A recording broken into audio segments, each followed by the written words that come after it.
ایک کوشش ناکام ہو جائے کوئی پرواہ نہیں، نیکسٹ، پھر تیار رہو ناکامی کے لیے. ایسا نہ ہو جو انگریزی میں کہتے ہیں hope for the best but be prepared for the worst.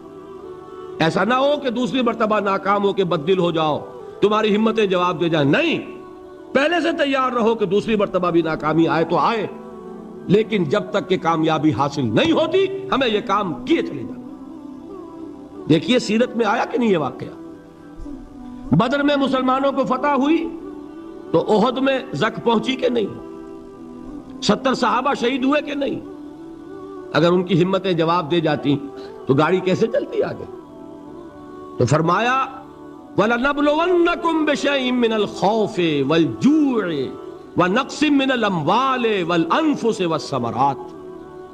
ہم تمہیں لازماً آزمائیں گے، خوف کی کیفیت سے، فقر و فاقے کی کیفیت سے، بھوک سے، جان کے نقصان سے، مال کے نقصان سے، محنتوں کے حاصل کے ضائع ہو جانے سے. وَبَشِّرِ الصَّابِرِينَ، اور اے نبی بشارت دیجئے صبر کرنے والوں کو. الَّذِينَ إِذَا أَصَابَتْهُمْ مُصِيبَةٌ، وہ کہ جب ان پر کوئی تکلیف آئے، کوئی مصیبت آئے، کوئی آزمائش آئے، قالوا انا للہ وانا الیہ راجعون، وہ یہ کہیں کہ ہم اللہ ہی کے ہیں، اللہ ہی کی طرف لوٹ جانا ہے. یہ وہی انداز ہے جو میں نے فارسی کا شعر سنایا تھا آپ کو کہ سرے تسلیم خم ہے جو مزاج یار میں آئے. وہ ہمارا مولا ہے، ہمارا آقا ہے، اگر اسے یہی منظور ہے تو ہمیں بھی یہی منظور ہے. میں نے تسلیم و رضا کی بات کی تھی نا، آپ کو کچھ شعر سنائے تھے. ایک شعر اور سنیے، اور یہ کس کا ہے؟ محمد علی جوہر کا. ایک مرتبہ جیل گئے، ان کی ایک بیٹی جوان بیمار ہوئی، فوت ہو گئی.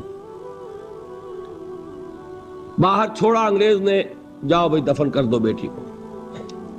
دوسری مرتبہ جیل گئے، دوسری جوان بیٹی اسی مرض میں مبتلا ہوئی. اب یہ جیل میں ہے، خبر پہنچی کہ دوسری بیٹی کے اوپر بھی اسی مرض کا حملہ ہوا ہے. ایک نظم لکھی ہے جس کا آخری شعر یہ ہے: تیری صحت ہمیں منظور ہے لیکن اس کو نہیں منظور تو پھر ہم کو بھی منظور نہیں. یہ ہے، جب تک یہ کیفیت نہ ہو اس میدان میں آدمی ثابت قدم نہیں رہ سکتا کہ میرے رب کو اگر یہ منظور ہے تو یہی مجھے منظور ہے، اور تیری صحت ہمیں چاہیے تو ضرور، لیکن ہمارے رب کو منظور نہیں تو ہمیں بھی منظور.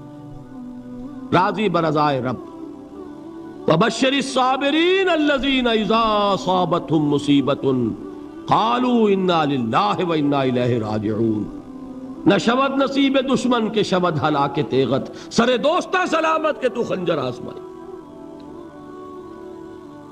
اولئک علیہم صلوات من ربہم ورحمہ، یہی ہے وہ لوگ جن پر ان کے رب کی طرف سے عنایتیں ہیں اور رحمتیں ہیں. وَأُولَئِكَ هُمُ الْمُهْتَدُونَ، اور یہی ہے وہ لوگ جو کامیاب ہونے والے ہیں، ہدایت پانے والے، ہدایت یافتہ. اسی سورہ بقرہ میں ذرا آگے چل کر، یہ تو ہے 20واں رکوع، 19واں رکوع، 21ویں رکوع کی پہلی آیت ہے: لَيْسَ الْبِرَّ أَن تُوَلُّوا وُجُوهَكُمْ قِبَلَ الْمَشْرِقِ وَالْمَغْرِبِ وَلَكِنَّ الْبِرَّ مَنْ آمَنَ بِاللَّهِ وَالْيَوْمِ الْآخِرِ وَالْمَلَائِكَةِ وَالْكِتَابِ وَالنَّبِيِّينَ وَآتَى المال على حبه ذوي القربى واليتامى والمساكين وابن السبيل والسائلين وفي الرقاب وأقام الصلاة وآتى الزكاة والموفون بعهدهم إذا عاهدوا والصابرين في البأساء والضراء وحين البأس. اب یہ آیت جو ہے سورۃ العصر میں جو مضامین آئے تھے سارے اس میں موجود ہیں. وہاں ایمان کا لفظ آیا، یہاں 5 ایمانیات کی تفصیل آ گئی، اعمال کی تفصیل آئی، اور آخری بات وہاں کیا ہے؟ وَتَوَاصَوْا بِالصَّبْرِ، اور یہاں کیا ہے؟ وَالصَّابِرِينَ فِي الْبَأْسَاءِ وَالضَّرَّاءِ وَحِينَ الْبَأْسِ، اور صبر کرنے والے. اصل نیکی ان کی ہے جو صبر کریں. کس میں؟ جنگ کے وقت. ذرائے، بأسائے، بأسا کہتے ہیں فقر اور فاقہ. واحد آئے گا باس تو اس کے معنی جنگ، اور بأسا جمع میں آئے گا تو فاقہ، فقر، بھوک. اور ذرائے جسمانی تکلیف، ضرر، جسمانی تکلیفوں میں صبر کرنے والے، فقر اور فاقے میں صبر کرنے والے. اور جنگ کے وقت صبر کرنے والے، اولئک الذین صدقوا واولئک هم المتقون، یہ ہیں وہ لوگ جو صبر کرنے والے ہیں، یہ ہیں جو سچے ہیں، جو اپنے دعوے میں نیکی کے اور ایمان کے صادق ہیں، اور یہی وہ لوگ ہیں جو متقی۔ اگلی صورت ہے سورہ آل عمران، اس میں 2 لفظ آئے ہیں، آخری آیت، یا ایھا الذین آمنوا اصبروا وصابروا ورابطوا واتقوا اللہ لعلکم تفلحون۔ دیکھیے یہاں صبر اور صابر جو تعلق جہد اور جہاد کا ہے وہی ہے صبر اور مصابرت۔ صبر ایک طرفہ عمل ہے، آپ جھیل رہے ہیں، برداشت کر رہے ہیں، صبر علی المعصیہ، صبر علی الطاعہ، صبر علی الابتلاء، یہ سب کیا ہے؟ صبر۔ اور مصابرت کیا ہے؟ صبر کا صبر سے مقابلہ۔ یہ سورہ آل عمران، اب وقت نہیں ہے میں آپ کو سناتا اللہ تعالیٰ نے کیسے کیسے مسلمانوں سے کہا، مسلمانوں تمہیں زک پہنچی ہے تو انہیں بھی تو پہنچی تھی، ان کے 70 نہیں مارے گئے تھے بدر میں، ان کے حوصلے جو ہیں وہ تو پست نہیں ہوئے، وہ اگلے سال آ گئے تم پر چڑھائی کر کے، تم کیوں اتنا برا مان رہے ہو؟ تمہارے دل اتنے زخمی کیوں ہو گئے؟ تمہیں تکلیف پہنچتی ہے تو انہیں بھی پہنچتی ہے۔ اپنی غیرت جو ہے ہمیں ذرا اس کا جائزہ لینا چاہیے۔ لوگ باطل نظریات کے لیے کتنی قربانیاں دے رہے ہیں، لوگ باطل چیزوں کے فروغ کے لیے کتنی محنتیں کر رہے ہیں۔ جیسا کہ میں نے ابھی کہا تھا، اسی غیرت کو چیلنج کرنے کے لیے، ذرا آپ کی حمیت دینی کو جوش دلانے کے لیے، قادیانی نوجوان کتنی تعداد میں اپنے آپ کو دین کے لیے وقف کرتا ہے، اور آپ کتنے نوجوان ہیں جو اپنے آپ کو دین کے لیے وقف کر دیں، اور ہوں وہ کھاتے پیتے گھرانوں کے لوگ۔ یہ نہیں ہے کہ اگر کوئی اور کام نہیں کر سکتا تو پھر یہ ہے کہ وہ دین کے کام میں لگ جائے۔ باصلاحیت لوگ، کھاتے پیتے لوگ، ذہنی استعداد رکھنے والے لوگ، اونچے گھرانوں کے لوگ، وہ وقف کریں اپنے آپ کو دین کے لیے۔ اس کے بغیر کیسے باہر آ جائے گی، کیسے رونق آ جائے گی؟ تو دنیا میں باطل نظریات والے جو ہیں، یہ بات کہی گئی ہے، مسلمانوں تم اگر توحید کے لیے لڑ رہے ہو، دیکھتے نہیں ابو جہل کو، اس نے گردن کٹوائی ہے شرک کے لیے، شرک کے لیے گردن کٹوائے، اور تم توحید کے لیے گردن کٹوانے کو تیار نہ ہو۔ اس نے گردن کٹوائی کہ نہیں کٹوائی؟ اور کس طرح کٹوائی ہے؟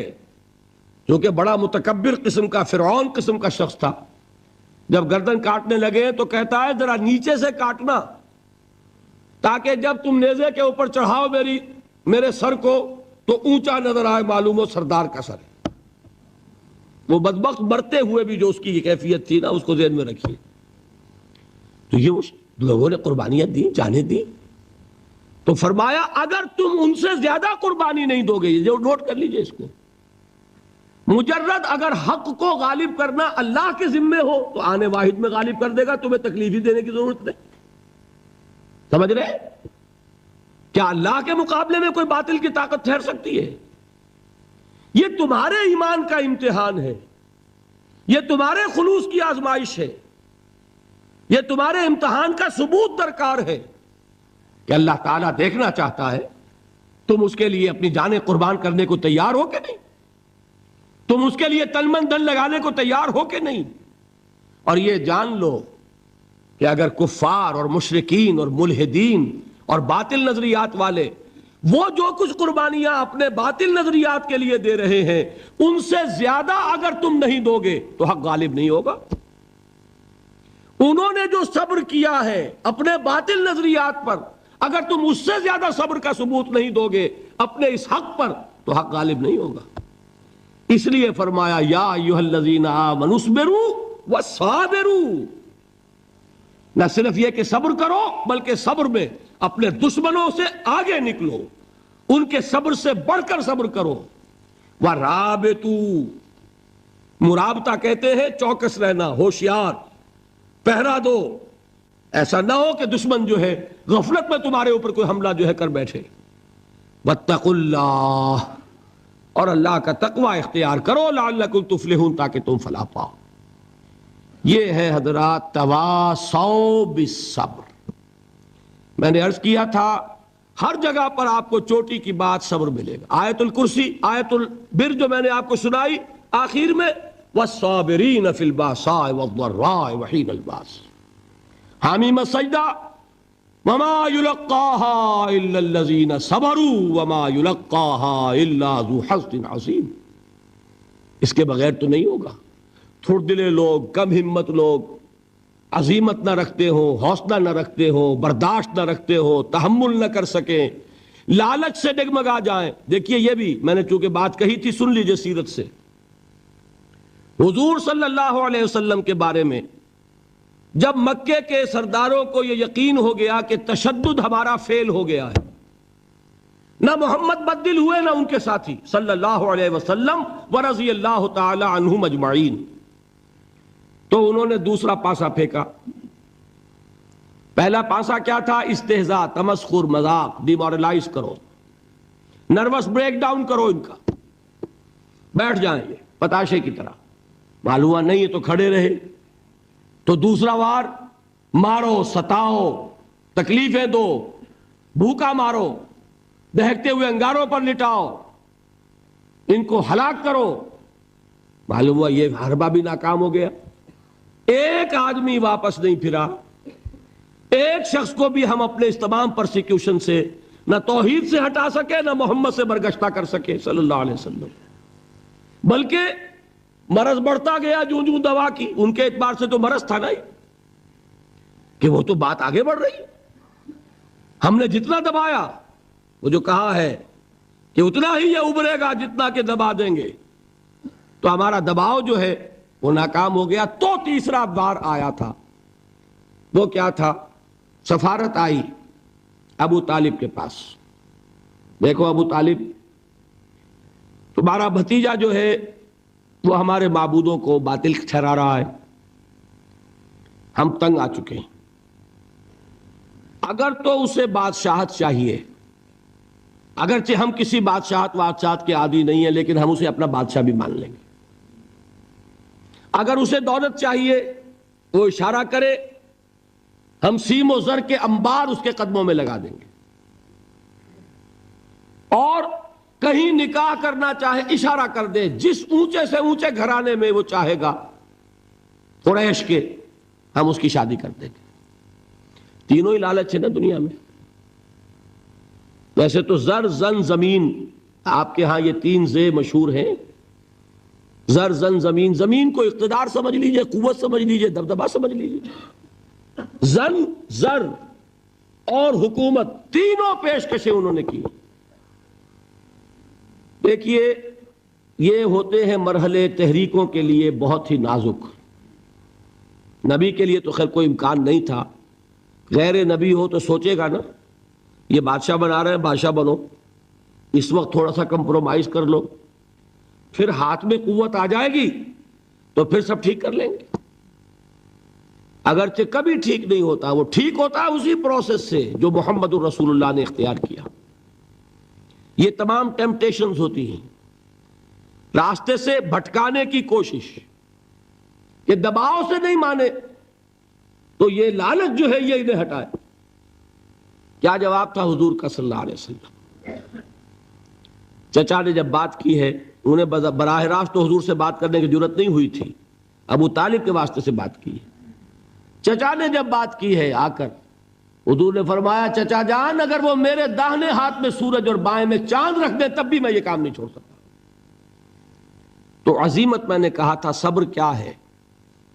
اپنے طے کردہ راستے پر بڑھتے چلے جانا، نہ کسی ٹیمپٹیشن سے، نہ کسی پریشر سے، نہ کسی تکلیف سے، نہ کسی ایذا سے، نہ کسی استہزاء سے، کسی سے بھی متاثر ہوئے بغیر اپنی منزل کی طرف پیش قدمی کیے چلے جانا. یہ ہے صبر. یہ صبر کی آخری منزل ہے. اور انقلابی صبر جو ہے اس میں ایک مرحلہ آتا ہے پیسیو ریزسٹنس، ایک آتا ہے ایکٹیو ریزسٹنس. ایک میں صبر محض ہے، جھیلو، برداشت کرو، کوئی ریٹیلیشن نہیں. اور ایک وہ آتا ہے کہ اب آگے بڑھو. بڑا پیارا مصرع ہے، آگے بڑھو یا وقت کی رفتار روک دو. وہ آگے بڑھ کر پھر نظام باطل کو چیلنج کیا جاتا ہے، اور پھر جنگ ہے. ان اللہ یحب الذین یقاتلون فی سبیلہ صفا کانہم بنیان مرصوص ان اللہ اشتری من المؤمنین انفسہم واموالہم بان لہم الجنہ یقاتلون فی سبیل اللہ فیقتلون ویقتلون وعدا علیہ حقا فی التوراۃ والانجیل والقرآن ومن اوفی بعہدہ من اللہ فاستبشروا ببیعکم الذی بایعتم بہ وذلک هو الفوز العظیم۔ اللہ نے اہل ایمان سے ان کے جانیں اور ان کے مال خرید لیے ہیں جنت کے عوض۔ نتیجہ کیا ہے؟ وہ جنگ کرتے ہیں اللہ کی راہ میں، قتل کرتے بھی ہیں، قتل ہوتے بھی ہیں۔ بدر میں 70 کو قتل کیا، مسلمان شہید ہوئے 13، 14 وہ تھے جو زخمی ہو گئے تھے، واپسی پر مدینے کے راستے میں ان کا بھی انتقال ہوا، 14 مسلمان ادھر 70، اور احد میں 70 صحابہ شہید ادھر 23۔ تلک الایام نداولها بین الناس، یہ دن ہے جن کو ہم الٹ پھیر کرتے رہتے ہیں لوگوں کے مابین، لیکن یہ کہ بد دل نہیں ہوئے، قافلہ بڑھتا رہا۔ اور غزوہ احزاب میں وہ شعر میں کل سنا چکا ہوں محمد کے جانثاروں کا، نحن الذین بایعوا محمدا علی الجہاد ما بقینا ابدا، ہم وہ ہیں جنہوں نے محمد سے بیعت کی ہے جہاد کی صلی اللہ علیہ وسلم۔ اب یہ جہاد، یہ قتال، یہ جنگ، یہ سرفروشی، یہ جاں فشانی جاری رہے گی جب تک جان میں جان ہے، یا تخت یا تختہ، یا اللہ کا دین غالب ہوگا اور یا ہم اپنی جانیں اسی کام میں اللہ کے حوالے کریں۔ اللہ تعالیٰ مجھے اور آپ کو اس کی توفیق دے کہ ایمان کے عملی تقاضوں کو پورا کرنے میں، اللہ کے دین کی دعوت کے لیے، دیکھیے تینوں لیول میں نے بیان کر دیے۔ پہلی سطح پر اللہ کی بندگی، خود اسلام، خود اطاعت میں صبر عن المعصیہ، صبر علی الطاعہ، اللہ کی اطاعت پر صبر، معصیت سے رکنے پر صبر۔ دعوت میں اپنے کیریئر، اپنے خوشنما مستقبل کا صبر، اور استہزاء اور تمسخر اور مذاق اور فقرے اور جملے جھیلنا، وصبر علی ما یقولون۔ انقلاب اور اللہ کے دین کو قائم کرنے کے لیے صبر، پیسو ریزسٹنس، ایکٹیو ریزسٹنس۔ ایک صبر محض ہے، ایک مصابرت ہے، ایک یہ کہ جھیلو، برداشت کرو لیکن ہاتھ نہ اٹھاؤ، اور ایک یہ کہ آگے بڑھو، باطل کو للکارو اور جان ہتھیلی پر رکھ کر میدان میں آ جاؤ۔ یہ 6 صبر میں نے آج آپ کو بتائے، 2 صبر ہیں ہر لیول کے۔ میں نے عرض کیا تھا کہ یہ تینوں لیول سامنے ہوں گے تو ہی مختلف چیزوں کے، جہاد کے درجات بھی تب سمجھ میں آئیں گے اور صبر کے مراتب بھی سب سمجھ میں آئیں گے۔ اللہ تعالی ہمیں جہاد کی توفیق عطا فرمائے اور صبر کی توفیق عطا فرمائے اور فیصلہ کرنے کی توفیق عطا فرمائے کہ میری زندگی کا مقصد تیرے دین کی سرفرازی، میں اسی لیے مسلمان، میں اسی لیے نمازی۔ حضرت مصعب بن عمیر رضی اللہ تعالی عنہ، وہ نوجوان 200 درہم کا جوڑا ان کا سل کر آتا تھا شام سے تیار ہو کر، لباس معطر ہوتا تھا، جدھر سے نکل گیا پوری گلی جو ہے وہ معطر ہو گئی، انگلیاں اٹھ رہی ہیں، وہ جا رہا ہے مصعب، یہ خوشبو اس کی ہے۔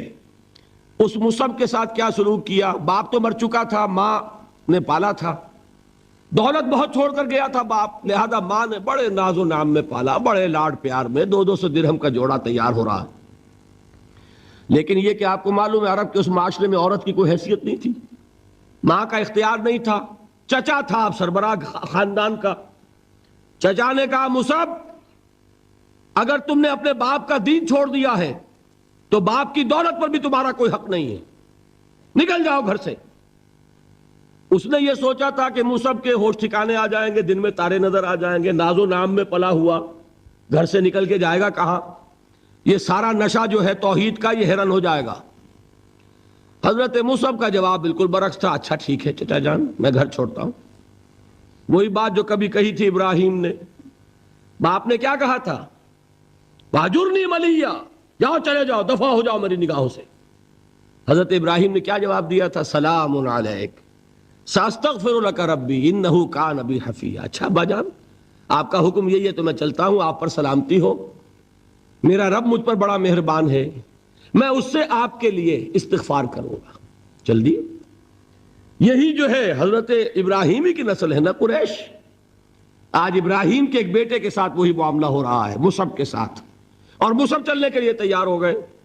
چچا نے سوچا, میں سمجھتا تھا کہ ہوش ٹھکانے آ جائیں گے, یہ تو تیار ہو گیا نکلنے کے لیے. غصے میں آ کے اگلی بات کہی, یہ کپڑے جو پہنے ہوئے تم نے یہ بھی اسی مشرک باپ کی کمائی کے ہیں, اتارو ان کو. وہیں کپڑے اتارے, مادر زاد برہنہ گھر سے نکالے گئے. ماں کے پاس پہنچے, ماں نے آنکھوں پر ہاتھ رکھے. مصعب کیا ہوا؟ کہ ماں سے کہتے ہیں کہ ماں میں موحد ہو گیا ہوں. اور وہاں سے گئے, پھر حضور کی خدمت میں کپڑے کہیں سے مانگے ہوں گے. یہ مصعب ہیں 200 درہم کا جوڑا پہننے والے. جب حضور پر مدینے کے 12 افراد ایمان لائے تھے, بیعت عقبہ اولیٰ ہوئی, انہوں نے کہا کہ حضور ہمیں کوئی شخص اپنا ایسا شاگرد دیجئے جو ہمیں قرآن پڑھا سکے. حضور نے حکم دیا, مصعب جاؤ, اب مدینے جاؤ, یثرب جاؤ, یثرب والوں کو قرآن پڑھاؤ, انہیں تبلیغ کرو. مصعب گئے ہیں وہاں, 1 سال کی کمائی 75 افراد لا کر حضور کے جھولی میں اگلے سال ڈال دیے کہ حضور یہ میری 1 سال کی کمائی ہے. 72 مرد 3 عورتیں, انہوں نے وہ بیعت کی تھی, بیعت عقبہ ثانیہ, جس کے الفاظ کل میں نے آپ کو سنائے تھے. بایعنا رسول اللہ صلی اللہ علیہ وسلم علی السمع والطاعت فی العسر والیسر والمنشط والمکرہ وعلی اثرۃ علینا وعلی لا ننازع الامر اہلہ وعلی ان نقول بالحق اینما کنا لا نخاف فی اللہ لومۃ لائم. یہ 72 مرد تھے مدینے کے جنہوں نے یہ بیعت کی. پھر انہوں نے ریکویسٹ کی کہ حضور اب آپ ہمارے ہاں تشریف لائیے, ہم اگر یہ مکے والے وہاں حملہ کریں گے تو ہم آپ کی حفاظت کریں گے جیسے کہ اپنے اہل و عیال کی کرتے ہیں. بہرحال وہ مصعب بن عمیر ہیں جو غزوہ احد میں شہید ہوئے, اور جب شہید ہوئے تو ان کے جسم پر صرف ایک چادر تھی. ایک بات تو یہ نوٹ کیجئے, موضوع سے ذرا بات تھوڑی ادھر ادھر جا رہی ہے, لیکن یہی چیزیں ہیں اصل میں کہ جو ہمارے دلوں کو منور کرنے والی ہیں نور ایمان سے. وہ علم بردار تھے غزوہ احد میں, جھنڈا مسلمانوں کا ان کے پاس تھا. ایک ہاتھ پر ایک شانے پر وار پڑا, ہاتھ کٹ گیا, دوسرے سے تھاما, دوسرے پہ کٹ گیا, اب دونوں حصوں کے بچے ہوئے ٹکڑوں سے جھنڈے کو تھاما, گرنے نہیں دیا, یہاں تک کہ شہید ہو گئے. گرے ہیں تو جھنڈا گرا ہے. شکل میں حضور سے بہت مشابہ تھے. خبر اڑ گئی کہ محمد شہید ہو گئے صلی اللہ علیہ وسلم. یہ مصعب بن عمیر کا واقعہ ہے. جب ان کو اب دفن کرنے کا وقت آیا, اور شہید کے لیے کفن جو ہے اس کا وہی لباس ہوتا ہے جو شہادت کے وقت ہو, حضور کے سامنے ایک پرابلم پیش کیا گیا. حضور, مصعب کے جسم پر تو ایک چادر تھی, اور وہ چادر بھی اتنی چھوٹی ہے, یعنی 2 گز کی چادر بھی نہیں ہے.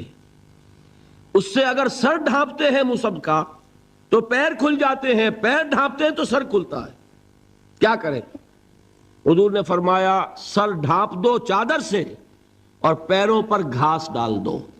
یہ آخری لباس ہے جو محمد کے اس دیوانے کو اس دنیا سے رخصت ہوتے ہوئے ملا ہے, جس کا 200 درہم کا جوڑا چلتا تھا.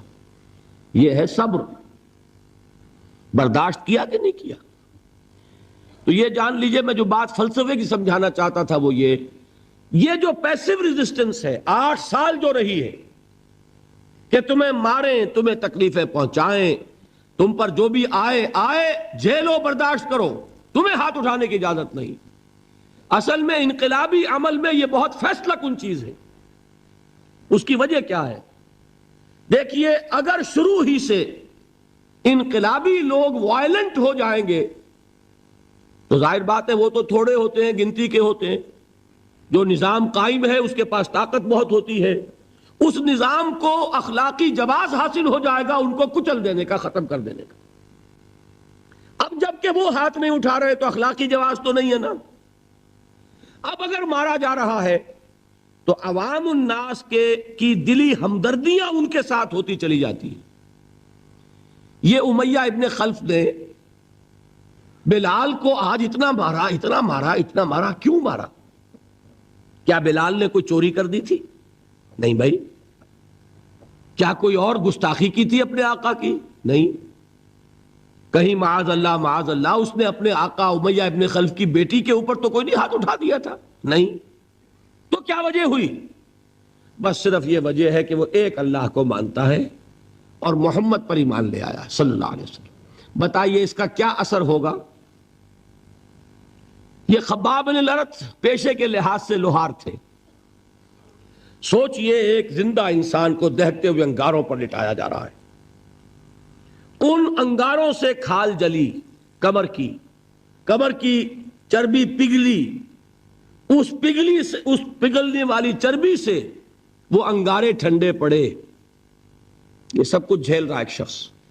سوچنے والوں نے سوچا نہیں ہوگا کیا جرم تھا ان کا، تو بڑا شریف آدمی ہے، بہت اچھا کاریگر ہے، وقت پر کام دیتا ہے، مناسب اجرت لیتا ہے، یہ کیا ہوا؟ یہ کوئی جرم نہیں، جرم صرف ایک ہے، ایک اللہ کو مانتا ہے اور محمد کے دامن سے وابستہ ہے صلی اللہ علیہ وسلم۔ آپ سوچئے، دیکھیے ایک لفظ ہم بولا کرتے ہیں سائلنٹ میجورٹی۔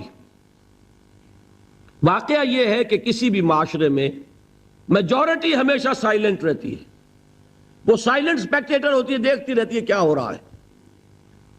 لیکن سائلنٹ میجورٹی سائلنٹ ہوتی ہے، اندھی بہری تو نہیں ہوتی، دیکھتی تو ہے کہ کیا ہو رہا ہے، سن تو رہی ہے کہ کیا چرچے ہیں۔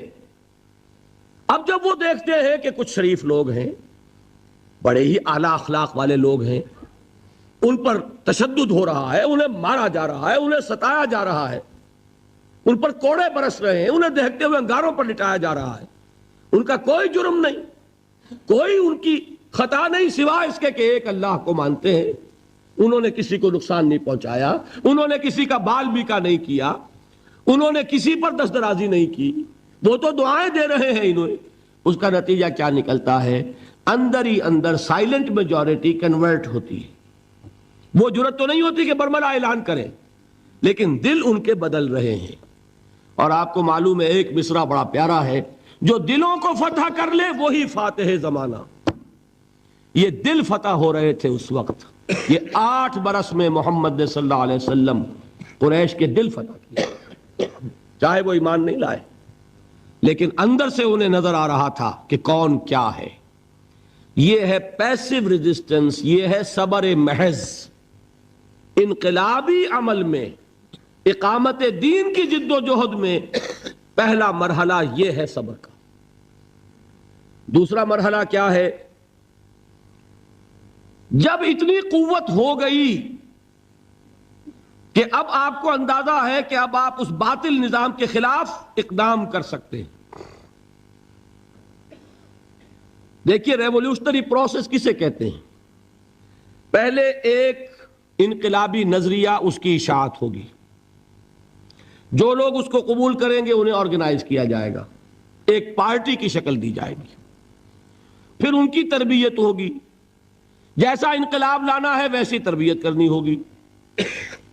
اب ٹکراؤ ہوگا اس باطل نظام کے ساتھ، غلط نظام کے ساتھ۔ اس ٹکراؤ کا پہلا مرحلہ یہ ہے، جب تک اتنی تعداد آپ کے پاس نہ ہو کہ آپ فیصلہ کن اقدام کر سکیں، اس وقت تک دعوت ہی دینی ہے، لوگوں کی تعداد اپنے اندر شامل کرنی ہے، اپنی قوت بڑھانی ہے، اپنی تربیت کرنی ہے، اپنی اصلاح کرنی ہے، اور صبر کرنا ہے، ریٹیلیٹ نہیں کرنا، اقدام نہیں کرنا، جوابی کارروائی نہیں کرنی۔ یہ کام ہے جو 12 برس میں مکے میں مکمل ہو گیا۔ اب کیا ہوا؟ ایک تعداد اب ہے حضور کے جانثاروں کی۔ یہ تعداد کیسے لوگوں کی ہے؟ ڈیووٹڈ، ڈیڈیکیٹڈ، اپنی زندگیاں وقف کیے ہوئے لوگ، ہر طرح کے امتحان سے گزر چکے، بھٹیوں میں سے نکل چکے، تربیت ہو چکی، منظم ایسے ہیں کہ جو حضور کا حکم ہے اس پر عمل پیرا ہے۔ سم و طاعت، سنو اور اطاعت کرو، جس کا میں عرض کر چکا ہوں، اس سے بڑا کٹھن معاملہ نہیں ہو سکتا کہ تمہیں دہتے ہوئے انگاروں پر لٹا دیا جائے، تمہیں ہاتھ اٹھانے کی اجازت نہیں ہے۔ اس پر بھی پورے اترے صحابہ کرام، کسی نے ریٹیلیٹ نہیں کیا۔ اب معلوم ہوا، اور اللہ نے ایک جگہ عطا فرما دی مدینہ منورہ، کہ وہاں حضور کو تمکن عطا فرما دیا، بیس مل گیا اب انقلابی عمل میں اقدام کا۔ بیس بھی ہے مدینہ، طاقت بھی ہے صحابہ کرام کی۔ اب اقدام ہوا۔ اقدام کیا تھا؟ نبی اکرم صلی اللہ علیہ وسلم نے مدینے پہنچنے کے بعد، اور یہ نوٹ کر لیجئے، سورہ حج کی ایک آیت ہے، اُذِنَ لِلَّذِينَ يُقَاتَلُونَ بِأَنَّهُمْ ظُلِمُوا وَإِنَّ اللَّهَ عَلَى نَصْرِهِمْ لَقَدِيرٌ۔ آج سے اجازت دی جا رہی ہے ان لوگوں کو جن پر ظلم و ستم کے پہاڑ توڑے گئے۔ ابھی تک حکم تھا ہاتھ بندے رکھو، آج سے ہاتھ کھول دیے گئے۔ یو کین ریٹیلیٹ، تم بدلہ لے سکتے ہو، جوابی کارروائی کر سکتے ہو۔ یہ آیت نازل ہوئی، حضرت عبداللہ ابن عباس کی یہ رائے ہے کہ یہ آیت نازل ہوئی ہے دوران سفر ہجرت، جب حضور مکے سے مدینے تشریف لے جا رہے تھے، یہ آیت نازل ہوئی۔ یہ گویا کہ ٹرننگ پوائنٹ ہے کہ اب تک تو تمہیں حکم یہ تھا کہ چاہے تمہارے جسم کے ٹکڑے اڑا دیے جائیں، تم کوئی جوابی کارروائی نہیں کر سکتے۔ اب وہ حکم بدل گیا، اب تم اقدام کرو، جوابی کارروائی کرو۔ حضور نے کیا کیا اس کو سمجھ لیجئے، یہ سیرت کا بہت اہم باب ہے اور نگلیکٹڈ ہے، توجہ نہیں ہوئی اس پر۔ واقعات موجود ہیں سیرت کی کتابوں میں، ان واقعات کی اہمیت کیا ہے، ان سے کیا نتیجہ نکلتا ہے، اس پر زیادہ توجہ نہیں ہوئی۔ حضور نے مدینے پہنچ کر 6 مہینے تو کوئی اقدام نہیں کیا، اپنی پوزیشن کو کنسولیڈیٹ کیا۔ 3 اہم کام کیے۔ مسجد نبوی کی تعمیر کے ایک مرکز وجود میں آ جائے، وہی اب آپ کی تربیت گاہ ہے، وہی خانقاہ ہے، وہی گورنمنٹ ہاؤس ہے، وہی درسگاہ ہے، اصحاب صفہ ہے، حضور صلی اللہ علیہ وسلم ہے، نماز با جماعت ہے، خطبہ جمعہ ہے، تو خانقاہ بھی وہی، تربیت گاہ بھی وہی، درسگاہ بھی وہی، گورنمنٹ ہاؤس بھی وہی۔ دوسرا کام کیا کیا؟ جو یہودی قبائل تھے ان کو جکڑ لیا، معاہدوں میں معاہدے کر لیے، تاکہ مدینے کے ڈیفنس کے لیے جوائنٹ ڈیفنس، اگر مدینے پر حملہ ہوگا طے ہو گیا کہ مل جل کر ڈیفینڈ کریں گے۔ یہ ایک بہت بڑا اقدام ہے۔ یہ تو آپ جو مستشرقین ہیں ان کی اگر کتابیں پڑھیں، Muhammad at Mecca, Muhammad at Medina, by Montgomery Watt, تو آپ کو پتا چلے گا کہ کیا کیا تعریفیں لوگوں نے کی ہے کہ یہ کس قدر اہم اقدام تھا اور کتنی دور بینی اور پیش بندی کا معاملہ کیا تھا محمد رسول اللہ نے۔ تیسرا کام کیا کیا؟ مواخات، مہاجرین اور انصار کو جوڑ کر ایک وحدت بنانا۔ آپ کو معلوم ہے اس کی تاریخ میں کوئی مثال نہیں ہے۔ ایک انصاری ایک مہاجر بھائی ہو گئے تو لوگوں نے گھر تقسیم کر دیے، دکانیں تقسیم کر دی، کاروبار بانٹ دیے۔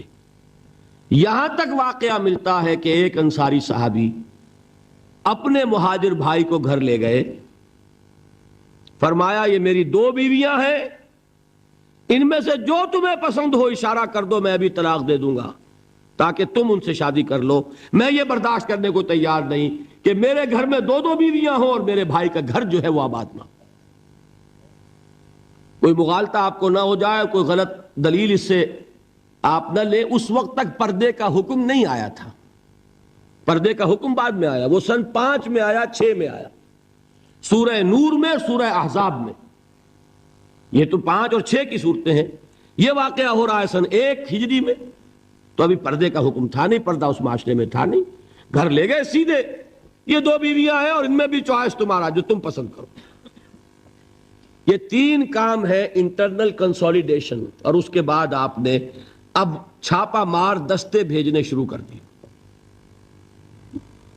مکے کے خلاف اقدام،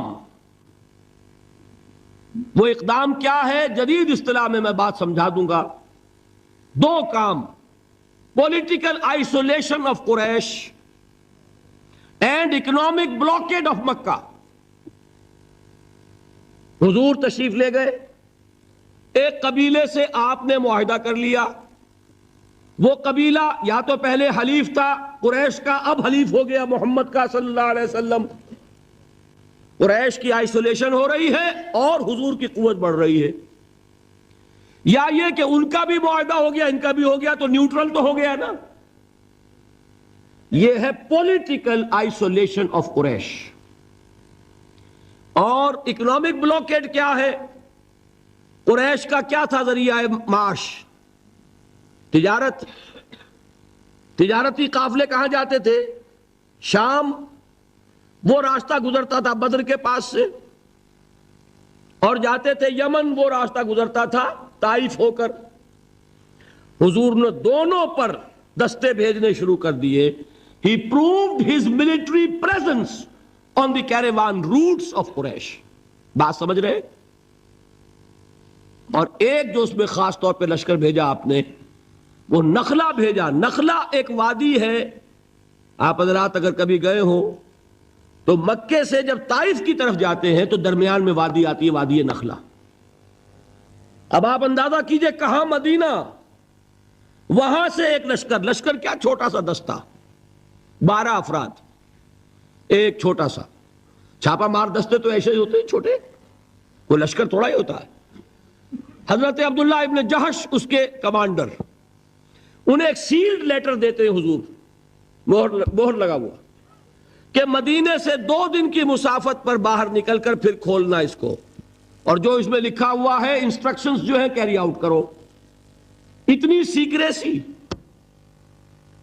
جب وہ نکلے 2 دن کے فاصلے پہ باہر چلے گئے، کھولا لکھا ہے وادی نخلا میں قیام کرو، اور وہاں جا کر قریش کی نقل و حرکت پر نگاہ رکھو اور ہمیں اطلاع دیتے رہو. اب یہ 300 میل کا سفر کر کے وہاں پہنچے ہیں. وہاں اتفاق سے ایک قافلہ قریش کا گزر رہا تھا، اس سے مٹ بھیڑ ہو گئی، مقابلہ ہوا. ایک آدمی قرشی جو ہے کافر مشرک، وہ ان کے ہاتھوں مارا گیا. 2 کو انہوں نے گرفتار کیا، باقی بھاگ گئے. تو جو مال غنیمت تھا وہ لے کر آ گئے. حضور ناراض ہوئے کہ میں نے تمہیں اس کا حکم نہیں دیا تھا، میں نے صرف یہ کہا تھا کہ وہاں قیام کر کے ہمیں انفارم کرتے رہو. لیکن یہ بات ریکارڈ پر آ جانی چاہیے کہ ہجرت کے بعد پہلا قتل جو ہوا مسلمانوں کے ہاتھوں ایک مشرک کا ہوا. یہ تھی جس نے مکے میں آگ لگا دی. اتنی جرت ہو گئی محمد کی صلی اللہ علیہ وسلم. ادھر سے وہ ابو سفیان لے کر گئے ہوئے تھے قافلہ، تجارتی قافلہ، وہ واپس آ رہا تھا. اس کی طرف سے ایک پیغام پہنچ گیا کہ میرے قافلے کو خطرہ ہے محمد کے آدمیوں سے صلی اللہ علیہ وسلم، لہذا فوراً کوئی انتظام کرو مدد کا. یہ ہے وہ چیز جس کی آڑ لے کر ابو جہل جیسے لوگوں نے لشکر تیار کیا اور بدر کی طرف مارچ کیا. یہاں سے پہلی جنگ ہوئی ہے غزوہ بدر سن 2 ہجری میں. اگر حضور اقدام نہ کرتے، حضور نے یہ دستے بھیجے نہ ہوتے، اگر مسلمانوں کے ہاتھوں ایک کافر کا قتل نہ ہوتا، اگر وہ راستہ جو ہے تجارتی راستہ وہ مخدوش نہ ہو گیا ہوتا، بدر کی جنگ نہ ہوتی. یہ اقدام تھا محمد الرسول اللہ صلی اللہ علیہ وسلم کا، جس کے نتیجے میں final phase of revolution, armed conflict, وہ اب شروع ہوا ہے سن 2 میں، جاری رہا سن 8 تک.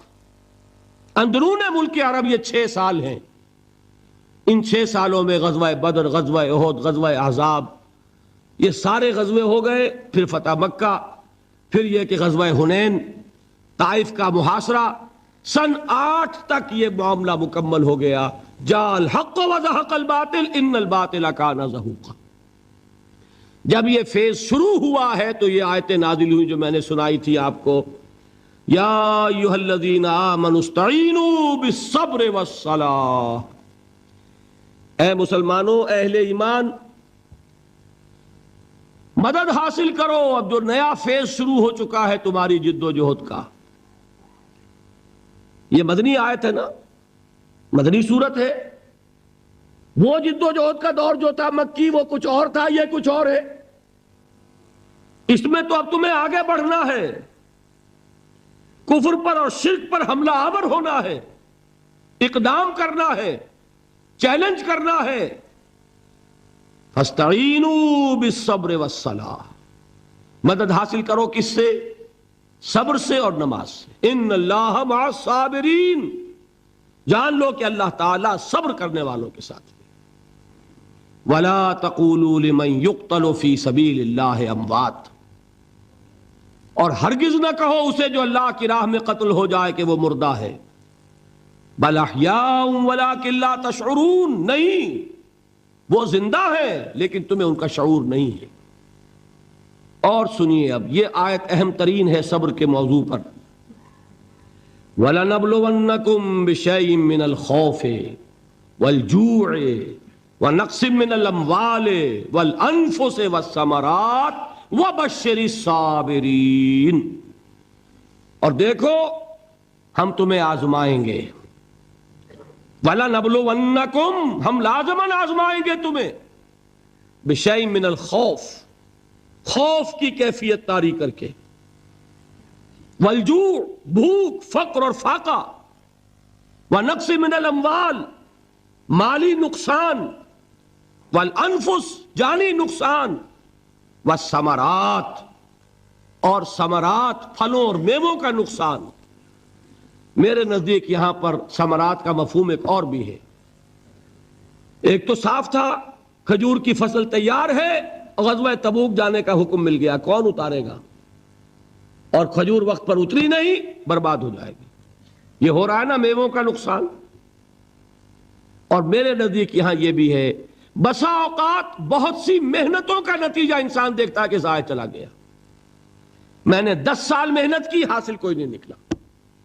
یہ ثمرات کیا ہیں؟ محنتیں، محنتوں کے ثمرات کا ضیاع۔ کوشش آپ نے کی، قسمت کی خوبی دیکھیے، ٹوٹی کہاں کمن، 2-4 ہاتھ جب کے لبے بام رہ گئے۔ Be prepared.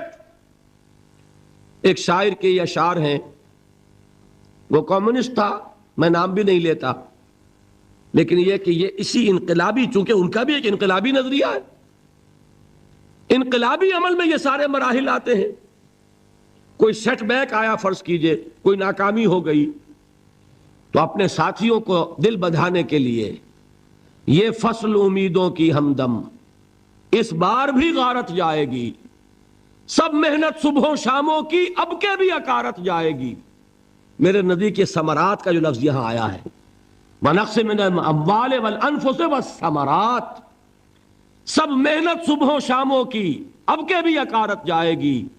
دھرتی کے کونوں کھدروں میں پھر اپنے لہو کی کھاد بھرو، پھر مٹی سینچو اشکوں سے، پھر اگلی رت کی فکر کرو، پھر اگلی رت کی فکر کرو، جب پھر ایک بار اجڑنا ہے، ایک فصل پکی تو بھر پایا، تب تک تو یہی کچھ کرنا ہے۔ ایک مقصد ہے سامنے، انقلاب برپا کرنا ہے۔